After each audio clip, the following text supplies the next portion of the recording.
Welcome to Indigenous Ways this evening. Thank you all for being here. We are going to start the evening, as always, to acknowledge the traditional owners of country throughout Turtle Island and pay respect to their elders, past and present. We always do that wherever we go. It's so important that we take this time to acknowledge traditional owners and ancestors of these lands we reside on here in Santa Fe, New Mexico.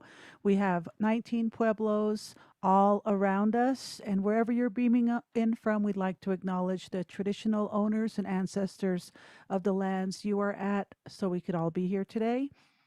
Indigenous Ways is dedicated to bridging cultural exchange with people globally, and this is a fabulous platform to do that. No parking, no travel, no planes. Just turn on your Zoom and click in. So that's one big positive here. This evening, we are so blessed to have the evening to spend with Mara Garcia, who is a multidimensional dancer, forward thinker, leader, innovator, creator of her own creator given gifts. And for that, we pay much respect to Mara. Mara, we'd like to get started this evening. How are you doing? I am doing wonderfully. Thank you for having me here. You're Yeah, very welcome. And we just wanted to talk a little bit about you this evening, and we'd like to hear about you. Can you tell us a little bit about yourself? sure.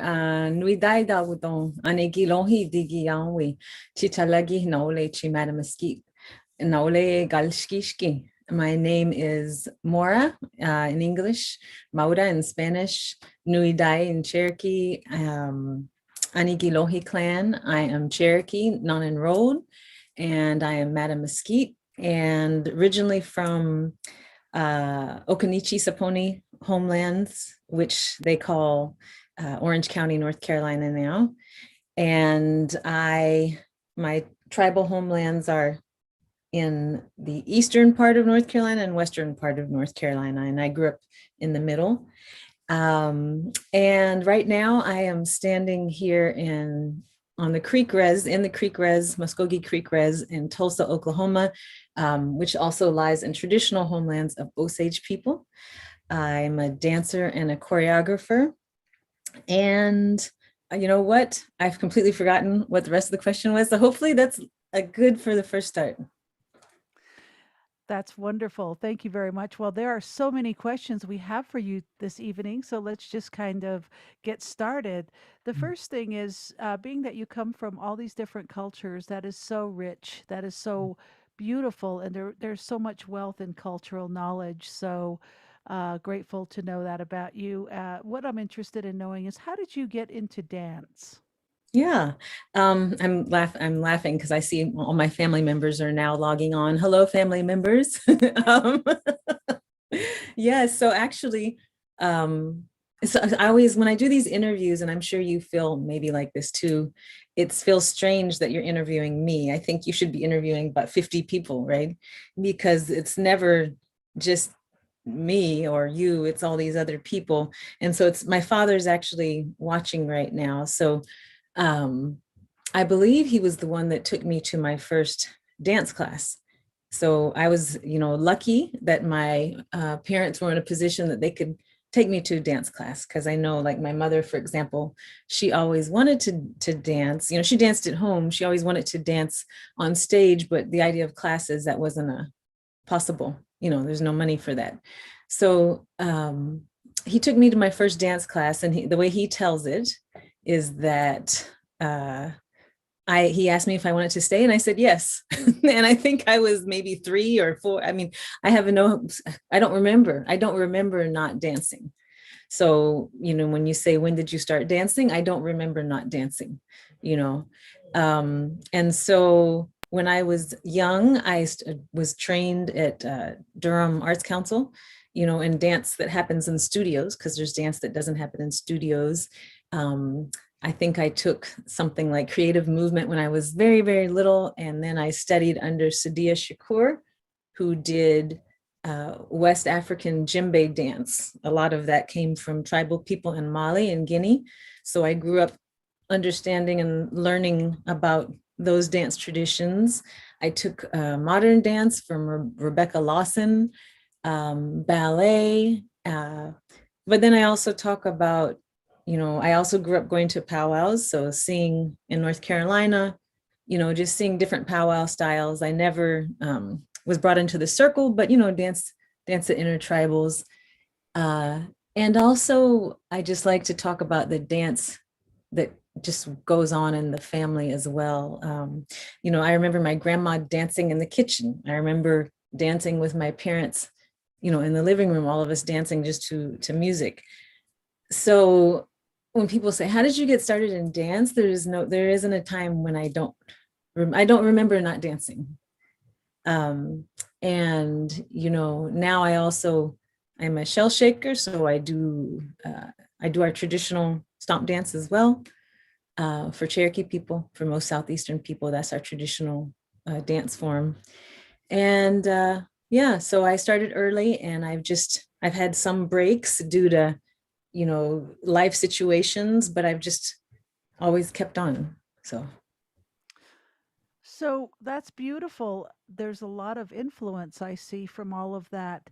Mhm. So did you, when a person is young, all of us at one point in time we get to be young, really young, as in high school young, and trying to figure out what we're going to do when we grow up. Did you always know that this was the path you were going to pursue, or did you have like a backup? Like some people say, I want to be a dancer, but if that doesn't work, I want to be a nurse because I can get a job anywhere. Did any of that cross your mind? Yes. And once again, I'm also laughing because, when your family's on the line, they're probably just going like this. But, so actually, no, I didn't, as with a lot of people, the idea that you can have dance as a career is not, it's hard to conceive, right? You think maybe you've had a chance to see some. I grew up, I was very lucky to see lots of professional dance, but still the path to get there, unless you're in certain places, is not always clear. And so I danced, but I had a lot of insecurity, and I think all people that create, we have lots of insecurity. I still have insecurity, but I just never thought I was good enough. So the idea, I thought about it, and then I was like, oh, but I'm not good enough. I actually have a background in visual arts too, and so my first thought was that I was going to be a visual artist. Wow. But I don't like sitting down for very long, you know, so um so that, I say my backup plan is that I'm going to run a cleaning business, which I've done. I run a cleaning business, Hmm. um but now, more recently, I was just speaking with you earlier that I also speak Spanish. My backup plans have tended to, how can I make sure that bills are paid in between gigs if the gigs aren't coming? So they've been kind of supplemental plans, if that makes sense. Very interesting. Yeah, I think as artists, there's always got to be a backup plan in place, unless, as you said, we know people in places, Mhm. and that's for some people that's already just set up. It's just a matter of staying enthusiastic about it. Which brings me to the next question. Thank you for that. How has COVID affected your career? Did it just stop it overnight, or have you been able to make modifications, or can you talk about that? Yes. Oh, good. There you are. Sorry, my computer was trying to update and I lost your picture there for a second. um, well, you know, when COVID hit, I think we were all thinking it was only going to last, oh, maybe a few months.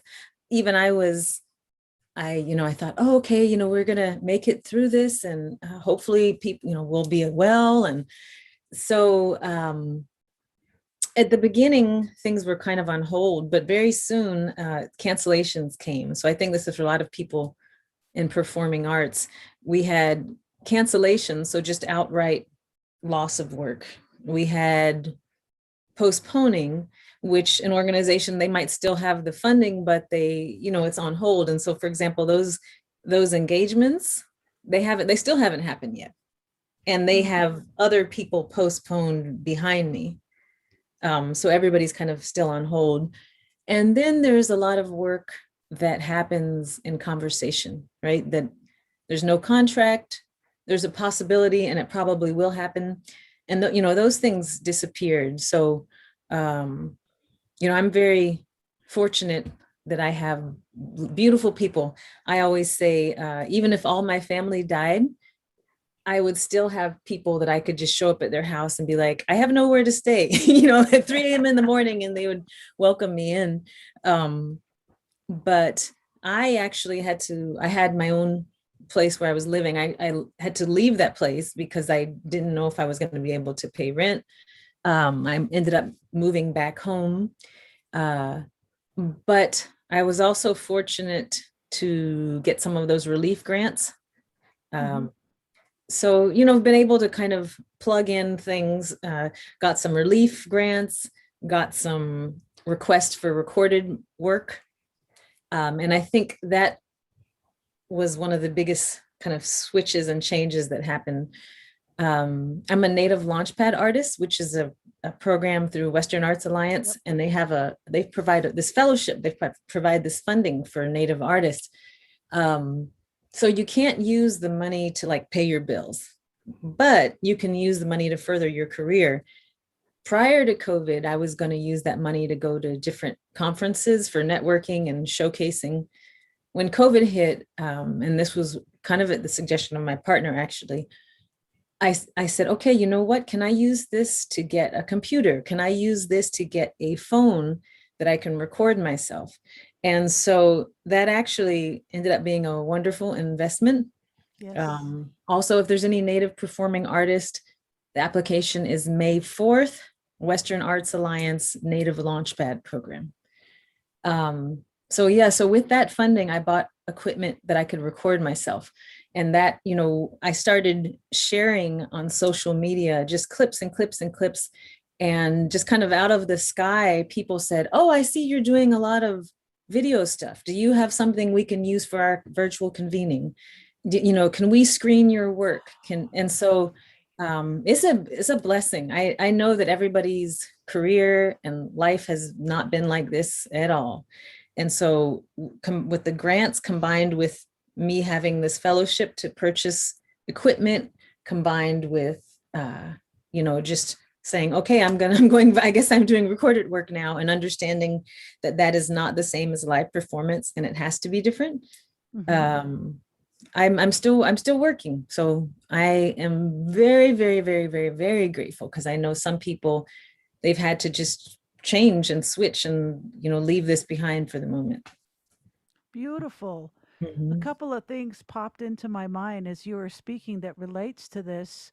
And one is the fact that you've always had an interest in visual arts. Mm-hmm. So, how Yeah. beautiful to have a gift through WA to purchase equipment to actually learn technology and learn about lighting and gels and backgrounds and setting up the ambiance and around your dance. I just have all these visions of you dancing in this y- eh, w- w- your outfits with candles going and mirrors and kind of I could see a bunch of stuff happening right I, now. I like that. Yeah, I could see a Yeah. bunch of stuff happening. I mean, depending on what kind of studios or where you want to do it, at a waterfall or all this Yeah. kind of stuff. And with the CDC guidelines now, if we've been vaccinated, we can actually go out without a mask with What? distance from people. So that kind of opens things up to do some visual dance stuff out in nature, which I understand you're uh, uh, interested in that kind of visual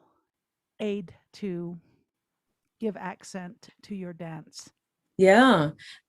Even though I might say I'm giving, hopefully, accent to the outside, but Yeah, there you go. Yeah, beauty. but yeah. That's so cool.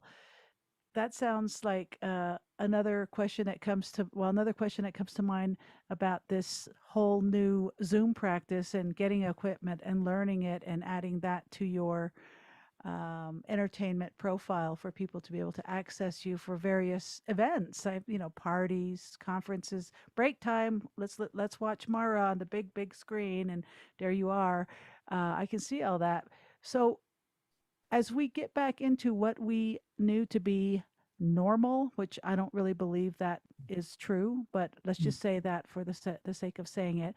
But when Mhm. we are able to go back to these auditoriums and venue spaces to experience your dance, now with this new technology input, Zoom being the most popular of all, and all these other technological competitors coming into the picture, what do you think about adding a hybrid version to your live concerts? Meaning, now that you have the equipment, have your partner say, okay, set this up, let's stream it for all of our people, our fans, our family, our friends, and be able to let the world Mhm. access your shows, even though you're doing maybe a live show in Tulsa at some auditorium or school, but you Yeah. can also Zoom it and we can all plug in and see you. What do you think about that? Yeah. No, I'm glad you asked that.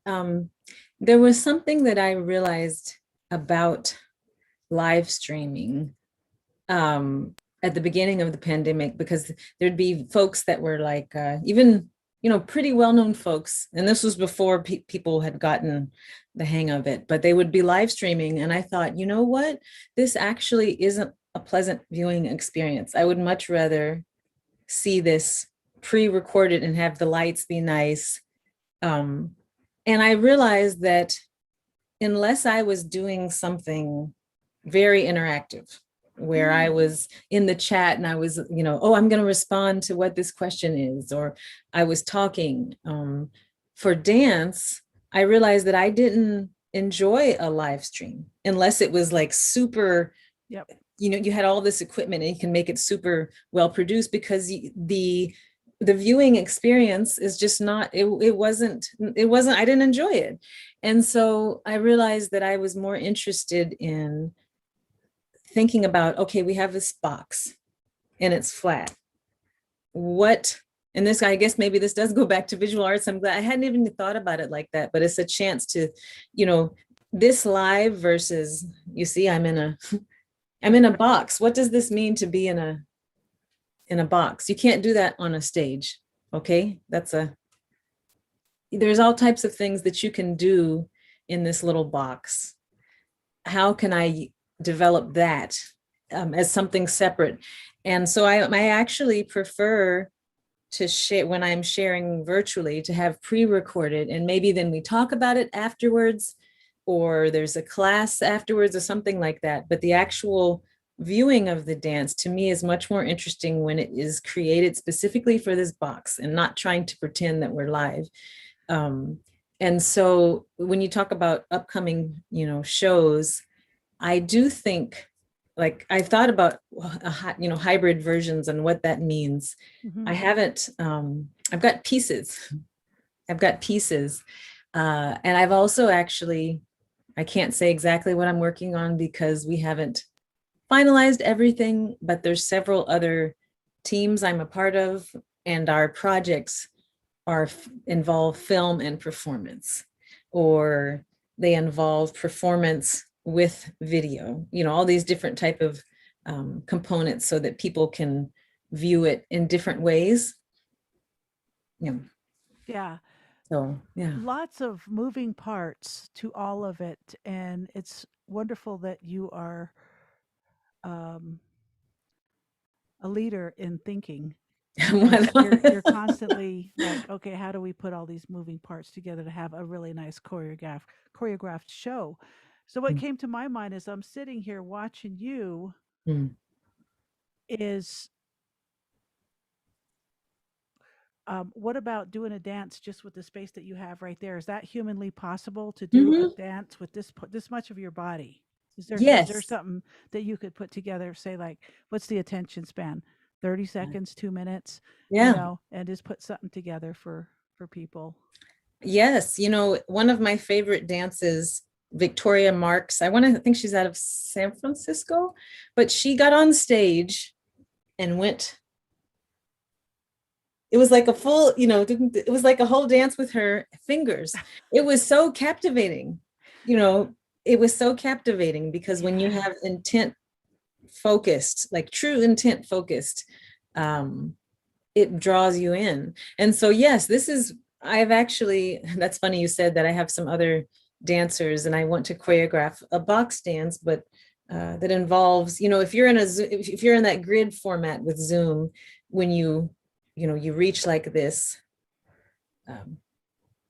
what does that mean when the other person touches you, and that just these ideas of utilizing the space. And there's something to me also cultural about that, because we know that, spirit, energy, however you would like to call it, doesn't have any time or space. So on one level, we're far away and we feel not connected. On the other level, there is no space. So that to me is very interesting. Yeah, it's Mhm. put creative minds solo or together into this box and see what you can come up with is just it makes it into infinite possibilities. We Mhm. had a performer a few couple of months ago, Keith Secola, the guy that wrote Oh, yeah, Indian Car, of course. and Yes. he had Wow. this background where it was like he was in the galaxy. So, and Ooh. he had his headband on, and he's just got that gorgeous face, that stoic face of his, and he had his guitar, Mm. and it just looked like he was walking. It looked like he was sitting on planet Earth. And it Mm. just, my mom was just like, oh my God, that was so beautiful. And then he Mm. changed it and put himself back in the box. Mm. And I was like, I told him later, I said, Keith, you should have kept that on for my mom. She loved it. Hi, Mom. Anyways, so yeah, thank you for that. That was a nice discussion about that kind of stuff we got to start thinking about because this is not going to go away. This is a No. way for people to access, especially for people that can't access and have challenges accessing, to be able to access with this platform. Yep. So And I I, think it's I a just wanted to say one more thing about that. I was on Facebook more. I got off. There's lots of uh, family stuff on Facebook that you want, that if you're trying to run it professionally, you think, oh, maybe I'll get off Facebook. But um, when I was posting my rehearsal videos, there was this one woman in particular. I want to say she was on Pine Ridge. I'm not sure, Pine Ridge or Cheyenne River, but she was a grandma and she stayed home and lived far out. She took care of her grandkids, and she would write me and she said, I just came across your page. I've never seen dance like this. I feel inspired to move more because of your dance. Or somebody else once wrote me that my little videos gave them life. And that person was a single mom living in Arkansas, and both of these people, they had not seen live concert dance or modern dance or hardly just any kind of dance performance. And I thought, well, that's a blessing, because what are we dancing for in the first place, right?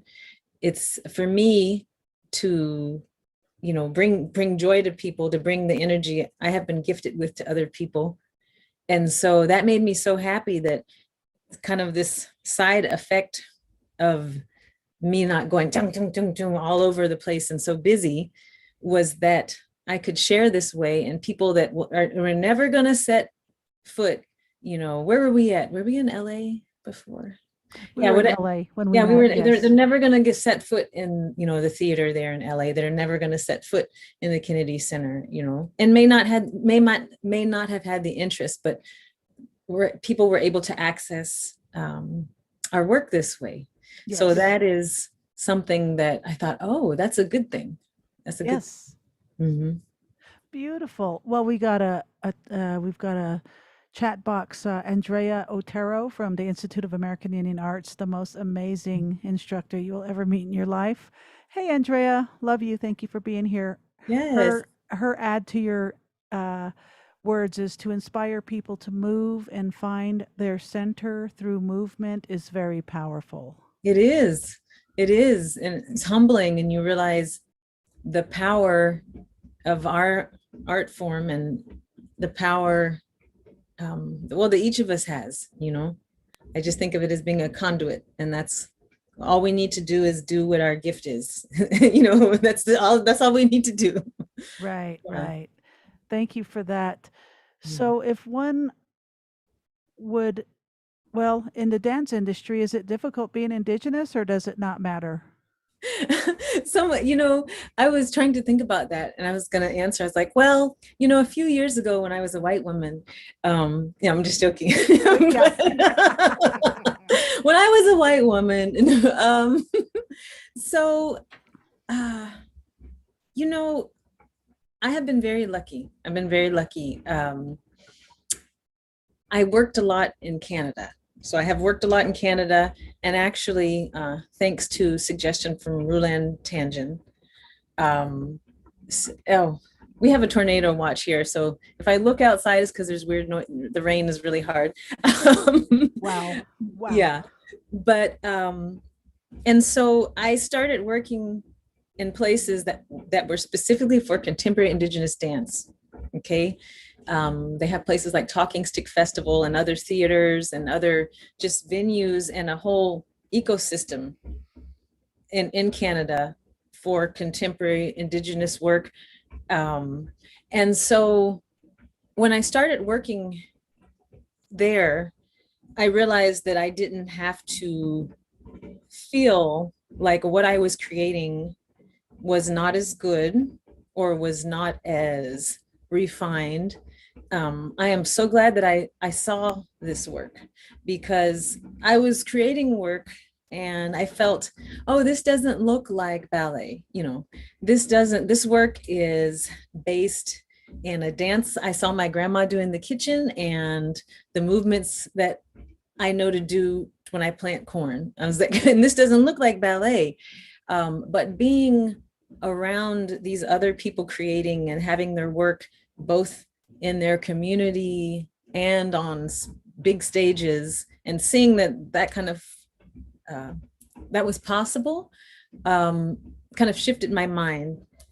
So I I try to present my work and share my work in places where it's appreciated, and so far that's worked.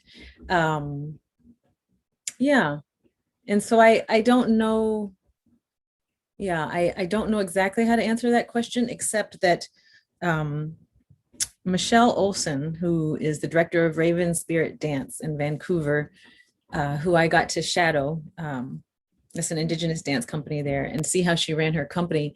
But she said she respected the work and the stories that it was telling, and she makes sure that wherever she presents this work and the places she's sharing and the people that she's working with have that same reverence for the stories. And that has, and I think, did she just have her 15th anniversary, I want to say? So, I mean, it has worked for her. And that means that you might not say yes to everything and you're saying no to some things. But yeah. Oh, okay. Very interesting. Mhm. So, what can you tell an aspiring dancer who wants to become a dancer when they grow up? Or maybe they're already grown up and they want to get into dancing, and maybe they've missed that boat as the big picture, but they just want to dance for their own purposes. Can you give them direction, A, for career, and B, just for the healing that dance allows people to do? Yeah. Well, I'll say a few things. One thing about dance, uh, I think we all know, if you want to go traditionally, right? This idea that we have um, an artist, and we're an artist, and is kind of a foreign idea. We live this way now because we have jobs and we have money and work, but really, um, dance is for everyone. Everyone may not enjoy dancing all day long. Everyone may not want to, make presentations, but uh, dance is part of our way of praying. It's part of our expression as being humans, part of our way of giving thanks. So, just about dancing, I think if you want to dance, you should dance. And Mm.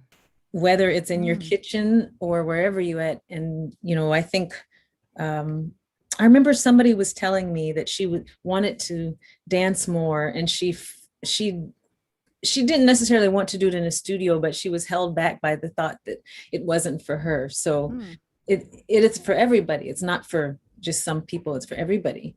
And everyone can have a different, relationship with it, whether you are dancing with your full body, whether you only have movement in your hands or your Thank head, you.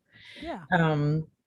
in terms of, so that's dance, in terms of professionally, if you want it to be your career. I there was I'm forgetting his name. He's really tall and Stewart. Well, if there's anybody from Durham, North Carolina, they probably know who I'm talking about. But he was from the African American Dance Ensemble and Chuck Davis's dance group, and they tour around. And I think I went. It was in his master class, and so people were saying something like. Saying really good things about him, kind of lifting him up. And he said, "Stop it." He said, "Don't put me on a pedestal." He said, and he like stopped the whole class. He was like, "Don't put anybody on a pedestal." And that really stuck with me. He was like, "No, we are all learning. We are all growing. Don't put anybody on a pedestal." And I have thought about that. He wasn't saying don't respect people. That's not what he was saying. But this idea that, oh, don't do that. I hear you. Yeah, don't do that. And he said, we're all learning and we're all growing and we are all equally powerful. Where we do that and how we do it has to be different. It's not all going to be the same, but don't put anybody on a pedestal. And I think about that a lot still, because I also realized if you're on the pedestal, how boring and lonely is it? You're up there by yourself and you can't learn anything else either. So don't be on a pedestal, don't put other people and don't be there. So that to me was very, very, very profound and useful. I think so, that this idea of always being learning and always improving is something, I guess the ideas about how to be a dancer to me are entwined with how to be a good human and how to just get ahead in life in general. Thank you. So always be learning. My father says this saying, you can learn a lot from a fool. So meaning that, whoever it is, even if they're doing wrong, you can learn from them. I take that farther, that if a person, I've learned something from a 5-year-old, right? I've learned something Right. from someone Right. 5, I learned something from 95. So I just think it's important to pay attention and to try to learn and share and learn, share and learn. So I don't know if that answered your question. If it didn't, ask me again. But No, no, this is good. yeah. It's very free flowing and very spontaneous in a way, with Mm. very little planning. We want it to be that way. We want to get the essence of our Mm. presenters. So that's what makes this so special. Even when we bring musicians up to sing, we Mm. want maybe 2 or 3 songs in this time, but we want mostly to know the person, how they're creating, how they're making their world work, how they're making their business plan, how do they market themselves. I mean, all those questions a lot of people have when educational institutions give people these options, particularly in an art school, to learn how to be a painter, learn how to Mm. be a ceramicist, learn how to be a writer. Okay, well, create the product, but then when you're done with your Yeah. program, you've got a pile of product, but Yeah. how do you get it out there? How do you convince people that you're the one they want on their wall, or their time invested in reading your precious time, your life, or whatever? Yeah. And I think that's a really, those types of things are important for us to talk about as artists, is it's great to do something, but there's so much more that needs to be learned by doing this. Like what you're doing is just quite amazing. I would like to know so much more, but we are running out of time. Cool. So, I, did you want to say something? I just will say, particularly for people of color artists, for IBPOC, Indigenous, Black people of color, any people of color artist, I really like, if people have questions, I like to share, because sometimes they're very specific, and it's, they might have a question about a particular grant or how did you do that. So I'm always open. I think my email is on my website. They can contact me, they can DM me. So I really, people have done that for me. I'm happy to do that for other people. So Oh my gosh, that just opened up a whole nother question for me, but I'll try to keep it simple and short. Question I have. So, opening up space, mhm. abundance, Mm, there's room for all. mm, Look at the stars at night. That's how mm, much room there is for us while we're here in our wetsuits, our bodies. And one day we're going to join all of that. mm, And it's so beautiful to think about that. Yet, in the capitalist world, the competition is so tight and mm, competitive that people will not share that name, will not share that resource, will not share that doorway. And then over here on this side, there's the people that are saying, here's the list, call these people. I'm going to put in a good word for you. And I want mm. you to get into these doorways that'll propel you forward. And have you experienced that in the world of dance? Because I have as a musician, and it's shocking. It is. I was just thinking, this is something that's been heavily on my mind, especially as women folk, and I include all femmes and two spirit people, and people who know that they are women. Um, Unfortunately, I think because of colonialism and racism and sexism, like all piled on top, sometimes we may not be supportive of one another, as I see that happens in male world. Will, guys will kind of take each other under their wings, Hmm. and I don't see that happen as much, and for all of those reasons. So to me, that's particularly important for women, to help women, Mm. and to show other women. I have been very fortunate. I've received help from strangers. Like I Mm. had but most of my mentors have been men. They've been men, and so, and I'm not complaining. That's just the way Yeah, it's it's wonderful. turned out. Um, but it's not always from expected sources. Hmm. It's not. There may be somebody that was supposed to help you, and that person I find to be tight-lipped and not helpful, but then all of a sudden somebody else says, hey, I really like what you're doing, let me talk to you, let's talk, I want to introduce you to blah blah blah blah blah. Oh, yeah. So yeah, I have seen it, I've found that to be true, and people are scared to share what they have sometimes, and I understand why. But as you said, it's just a kind of an illusion to keep us contained. you know yeah. Yeah. Um, yeah, motivation by fear Mm, doesn't appeal to me at all. I like to get motivated through fear to overcome fear, and that's the mm, fear of the obstacles that are between my ears. A mm-hmm. lot of it's conditioning, Yeah. and a lot of it sets up internalized roadblocks that I can live in that don't serve. None of this would be happening if I was living in those fears, because I'd be afraid of everybody. Like, oh my God, what if nobody likes this? Yeah. But you know what? As we say in Navajo, "Taho jiton." Mm. They even have a T-shirt that I purchased once in Shiprock that says "Taho jiton," and that means just do it. Just get out there and do it and see what happens. It's the Mm, action. It starts with the yeah. thought and the action. So thank you for everything you're doing. The last question I'm going to have for you before I open it up to the audience and see if we have any social media questions or hellos. is this year our theme is thriving in purpose. Last year our theme was rising and resilience. Mm. So, what's your definition of thriving in purpose for you in the going into our second year recovery from COVID with your art? Thanks. Yeah. Um, Thriving in purpose.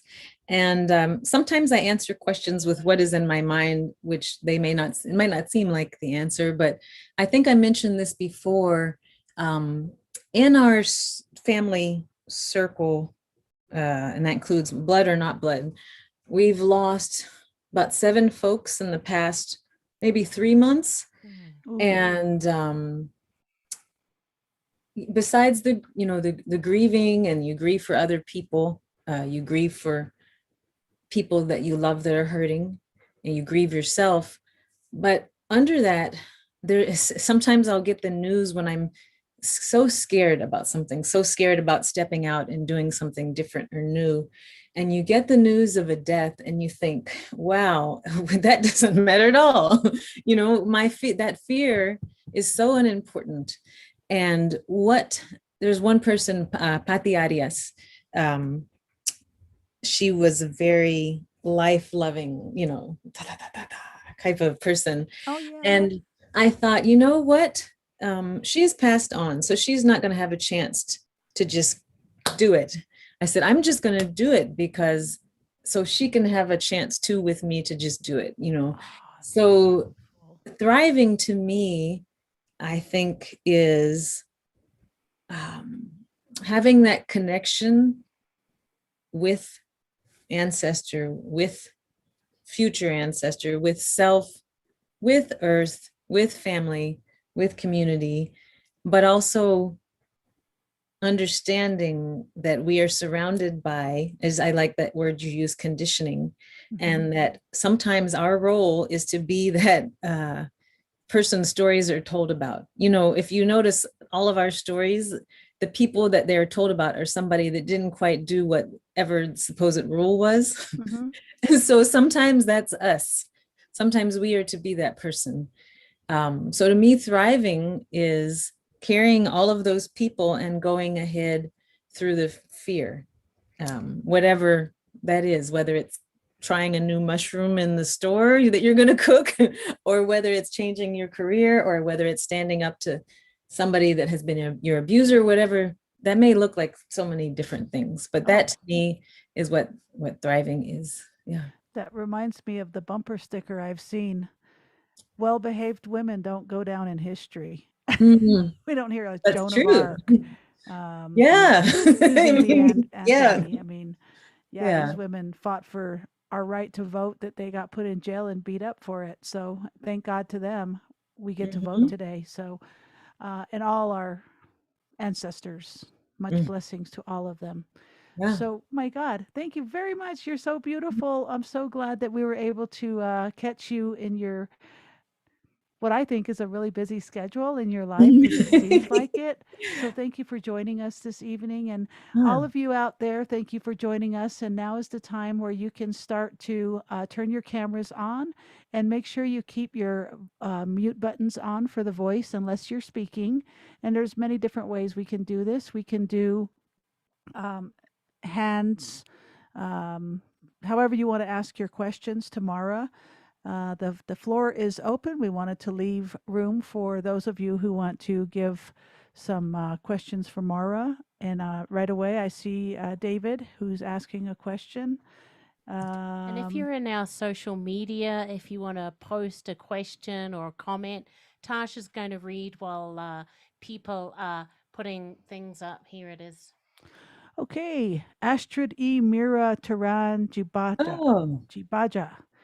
But you draw with your body, Mara. Love you. Thank you, Astrid. Ah. Um, and I love what you just said. And Anna Rondon, ooh, yes. Oh, indigenizing the process. This is from Mm. Anna Rondon and Sylvia Fred, Mara Oh Garcia. my Oh, gosh. Oh my God, thank, Sylvia. Wow. thanks for sharing. Yay. Good to see you. It's been a long Oh, time. yes. Oh, wow. Mona Cliff, Oh, yay. Mara Garcia, smile with hearts in the eyes. Love, love, Oh, love. mwah, mwah. And our chat here, let's see. Astrid says, "Did you remember the mushrooms you cooked for me, Mara?" Yeah, I think it's maitake, Maitake. My I take. remembered it like the day after. So Yeah. And then JG Pakutas says, Pakotis, that's my partner. Pakot Yes. okay, Pakotas, you're so right. This virtual world is vastly different than live performance. Great, great, great points. Ben Alex Dupree was just talking about these close up shots with movement in a very captivating style. I want to learn how to shoot movement in this way. Oh, thank you. Wow. And all right, we got to head back into recording. Great, great interview. And Andrea Otero, thank you, Andrea, for being here, IIA professor. I Yes, get that's how really, some work does not really work the same way live, and that the little black box has its powers as well. To yes, inspire people to move and find their center through movement is very powerful. yeah, Movement is also an important part of wellness. Would yes, you not say? yes. I would definitely say I could talk about that for a long time. Um, yeah, I mean, to me, when you're moving, you have the chance to like process many things. You can process thoughts, you can process pain. So just for the whole purpose of letting go, letting go of things that do not serve you, movement is wonderful. For intention, I mean, a lot of us, we talk with our hands, right? For intention, when you're setting intentions, when you're praying, movement is powerful, you know. Hmm. Um, I won't talk too much about this. I would love to talk with her more because there's so many things, even about shaking. Like if you are doing shaking movements, that ability to shake up parts in your body that are stagnant so that you can flush out things. I mean, it's generally good and specifically good. There's many, many things about movement that, well, I mean, that's what we're supposed to be doing. We're supposed to be moving. Beautiful. Beautiful. Okay, and then question from David Gomez, question for Mara. Unenrolled tribal status. Are you freedmen descended? Not that I know of. I'm not a freedman descendant that I know of. Yeah. I think actually that I know, all of our slave holders were white men. Yeah. Okay, and so that does it for our questions coming in from the social media. And I'd like to pass it over to Mina. Would you like to say anything to Mara this evening? Hello. Hi, you know me as Carrie. I have a couple names, but I really enjoyed what you're talking about, and I think that breaking out of this, incorporating what we went through in the past year, and bringing this forward, the Zoom. I was thinking of how healing it would be to watch. Like we need to move, and we're all stuck in front of the computer, doing everything. All my socializing is this. So I'm curious to see what's inside there that you can bring out as a healing element to movement in Zoom, because people get really shy, but they're in their own space too. But I just really appreciate who what you bring to this earth and all the healing qualities that I looked you up while you were talking. So I'm following you now. So Okay. thank you so much. Me too. Oh, thank you. Yeah. I'm speaking about Michelle Olson again. I want to say it was November or December. We had it was a dance training specifically for Indigenous dancers and choreographers. And there were several of us that taught like a cohort. Well, I won't say taught, we facilitated and also taught, but it was all on Zoom. And there were some it was interesting, interesting ways how to heal, how to connect with movement on Zoom. And I found that the smaller group was much better because, it gets overwhelming when you have so many.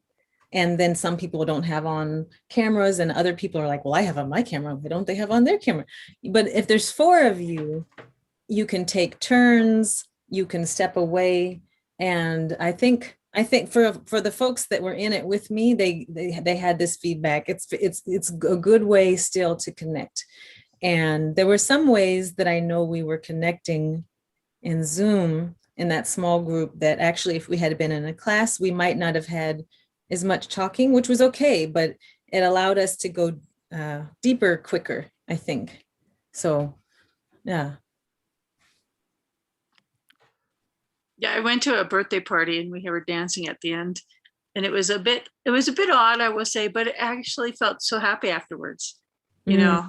And the people, I could see a couple people on the screen dancing with each other, so there's something that can be discovered here. So yeah, thank you. Thank you for that, Carrie. We need to catch up. Anna Rondon says, wow, I needed to hear your words. I'm healing from surgery. You uplifted my heart and mind. Love your circle. Music and the arts is our medicine, flowing so beautiful. Oh, much love to you. Yes, thank you. And then Hilda Ritchie, a very dear mate of ours in Wisconsin, and her partner, Hilda Ritchie, says thank you from Wisconsin. And Jody Aranda from Australia is saying hello, hello. Oh my gosh. Oh, wow. Yes. Yeah, we have Australia in here tonight. Thank you, Jody, for joining us. Amazing. And I'm going to save the last word for our sister Annette from Albuquerque before I pass it over to Elena for a quick a bit of announcements she needs to make. Hey, Hi. Annette, what's up? Nothing. Oh, it's really great. I was just thinking about the movement. You know what? Maybe that's what I need to do, to start moving. And I would like something like that, and I really enjoyed the speaker. Thank you. Thank you for calling on me. I miss you guys. Great to see you, Annette. Great to see you. Yeah, get in your kitchen and start moving tonight when you're making those enchiladas. All right. Okay, I'm going to pass it over. Thank you very much, Mara, and everyone else on the Zoom platform and the social media platforms that have joined us tonight. Elena has some really important information to share with you all. So here's Elena. Great. Thanks for that. And also thank you, Moira, for blessing us in this incredible circle with your walk that you have done, which is extremely inspiring. And what I really appreciated that you shared is the creativity is still there, the fear of the unknowns, leaping into stuff where you are now residing in Tulsa, Oklahoma. So look forward to hearing through the networks all these amazing things that you're going to be getting up to and co-creating with the community. So thanks for blessing us in this circle. And what I wanted to share with you, next week is May. We're almost halfway through our year. Who would have thought? Anyway, we've got amazing people that are coming in through the virtual events. Every Wednesday at this time, 6:00 Mountain Standard Time, we have the Wisdom Circle, and the 3rd of the month, we have the concert series, which is at 3 p.m. Mountain Standard Time. But joining us in the circle in 2 Wednesdays' time is Rochelle Edawa Iska. Her beautiful husband was with us several months ago. They've been on tribal councils doing amazing things in the political field for all of us. They are from the Little Traverse Band of Odawa, India. Odawa Indians tribe. So thanks for that. She'll be joining us in 2 Wednesdays. And then at our concert series, we've got the beautiful Sage Bond, who has this incredible love affair with the guitar. She kind of is unbelievable on the guitar, just shreds the guitar. So she's going to be with us this month as our concert series person. We've also got an elder that will be beaming in from the waters of Australia, from the Waka Waka woman. She is Australian Aboriginal, Joanne Wilmont. She is a mover and shaker in those circles. So she'll be joining us in the Wisdom Circle and sharing what she's been up to and helping all the communities with the extraordinary work that she's been doing. For And then decades. finishing off the May, we've got Dennis Long. He's this extraordinary deaf Dene artist. His art is weaving. He's a traditional weaver. He's also been our point person when we've been doing the relief runs for the deaf and hard of hearing. And so we're very grateful for him because he's borrowed a vehicle to then take all the deliveries out to the deaf and hard of hearing in the Navajo. Four Corners on the Navajo Nation. So he will be joining us for the end of May. And then we've got the incredible Indigenous Healing Festival that we'll talk more about. But this is who's going to be with us next week. It's the beautiful Wakaya Wells. He is a citizen from the Choctaw Nation. He calls himself a queer writer. He is absolutely extraordinary. So please beam in for Wakaya Wells next week. We are very blessed simply because all of these Indigenous Ways virtual events not only have been free, all of them have ASL interpreters, and we're very grateful to that. And that's because of our sponsors. So our sponsors this time around, we want to acknowledge the Santa Fe Community Foundation, the Native American Advise Fund, New Mexico Arts, and also Westaf, who have been supporting us to make this happen. Also, all our amazing individual donors that have kept us here from the 1st of April last year. And the point of us doing these electronic sacred circles was to keep everyone connected. We have been able to support over 90 Indigenous, Native American, LGBTQIA, and deaf and hard of hearing presenters in the circle. That's thanks to you beaming in. And also we have down the bottom, you'll see all our social media. So if you are watching us through our social media, thanks for that, Mary Sue. Great to see you in our social media at the moment. But if you haven't already liked one or multiple pages, please do so. Above my head is our website, IndigenousWays.org.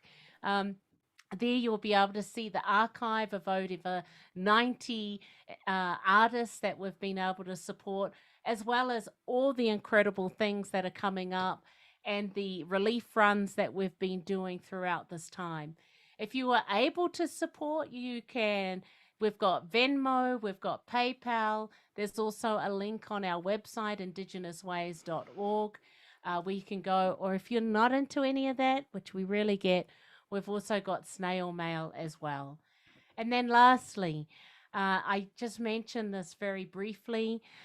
We have the Indigenous Healing Festival that is on Mother's Day weekend, all day Saturday, the 8th, which is from 11 to 5. And then on Sunday, it will be the 9th, which will be from 11 a.m. until 4:30 p.m. We've got this it's all has ASL interpreters. We have 2 deaf and hard of hearing presenters, and we have this amazing smorgasbord of elders, spiritual keepers, wisdom keepers who will be sharing through the circle. So basically, it's like a virtual event, except for an hour. It's going for several hours over the weekend. So if you have not registered at IndigenousWays.org, go to the website. Tickets are limited. We've sold half of them already. Tomorrow we start one of our artists who is Buffy St. Marie. So all her pictures will be going out through social media. So we expect them to go very, very quickly. So if you have not already registered, do so now at our page. We're really grateful for that. And in saying that, we're also grateful tonight for our ASL interpreters making access available for all. So let's give it up for Sandra, who's with us, and also Chris Esiando, who was our interpreter before. All right. Thank you all very much for joining us this evening. We love you. Our time is up, and we'd love to stay on till midnight, but we want to honor what we're saying, which is 6 to 7 Mountain Standard. So let's go ahead and call it a night, everybody. And for those on Zoom, social media live, and those watching the recording, thank you very much for being with us. And for me, I love our ASL interpreters from the bottom of my heart, center of my soul. We'll see you on Wednesday for Wakaya Wells. Oh my God, he's a wicked Oklahoma Indian, and he is now in Oregon and just had a baby, as a matter of fact. And lastly, let's give it up for Mara Garcia. Yay! Woo! Beautiful, beautiful, beautiful Right sister. on, Keep Mara. dancing. Keep rocking. Shake it, move it, everyone. Let's be inspired by this amazing Let's all go dance in our woman, kitchens Mara tonight while we cook our Garcia. dinner. Let's Yeah, go yeah. dance while we cook our dinner. Yeah, Everyone, yeah. be well. Thank be you, Chandra. fine. Bye-bye. Good to see you, Chris. Shay Little. Thanks, everyone. Love you all. Yes. Bye bye.